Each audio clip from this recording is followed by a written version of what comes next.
Since the mass shootings last week in Southern California and the Paris terror attacks, anti-Muslim rhetoric in the United States has been on the rise. But no comment has been more reviled than one from presidential candidate and businessman Donald Trump. Donald J. Trump is calling for a total and complete shutdown of Muslims entering the United States until our country's representatives can figure out what the hell is going on. The White House came out today condemning the remarks as a, quote, carnival barker routine. But for Muslim Americans who make up about 1% of the U.S. population, it is a cause for incredible concern. CCTV's Jessica Stone is joining us now with more on all of that. And Mike, the Council on American Islamic Relations says Trump's rhetoric actually helps ISIL by turning Americans against each other. And a California University law expert says Mr. Trump's proposal has no legal precedent and would never be ruled constitutional in American courts.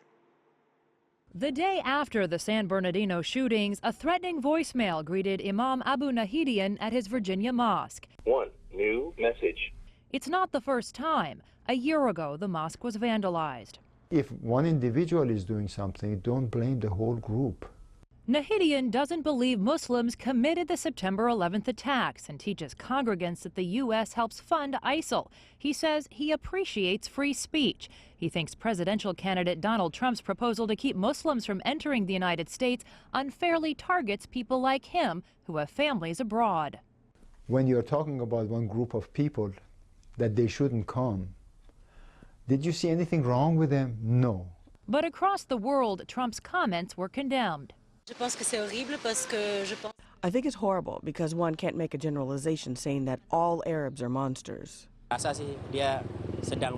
think he was trying to gain a support from non-Muslim community members who don't like Islam. To ban the entry of all Muslims in the United States is the most insensible demand because this is a world of global village and one cannot live in isolation.